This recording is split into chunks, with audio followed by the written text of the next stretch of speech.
বেকার যুবকদের স্বনির্ভর করার লক্ষ্যে স্বাবলম্বন স্কিমে তাদের সাহায্য করা হচ্ছে। শুক্রবার সিপাহীজলা জেলায় 94 জন বেকারের হাতে তুলে দেওয়া হয় ওটোর পারমিট। বিশ্রামগঞ্জ জেলা পরিষদের অফিসের সামনে হয় অনুষ্ঠান।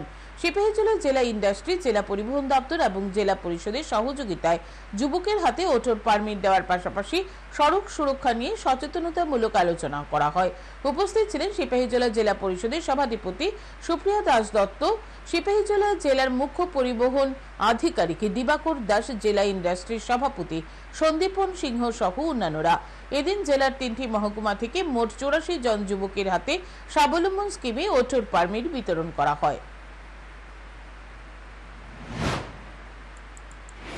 জাত পাত ধর্ম বর্ণ বিভিন্ন ধর্মের উপরে উঠে, রাজনৈতিক বিষয়গুলোর উপরে উঠে এই দেশের গরিব অংশের মানুষ, মা বোন, যারা মহিলা, যুব সমাজ, আমাদের কৃষক সমাজ, আমাদের শ্রমিক সমাজ, তাদের জন্য কাজ করেছেন, যেটা একটা ঐতিহাসিক আমরা বলতে পারি।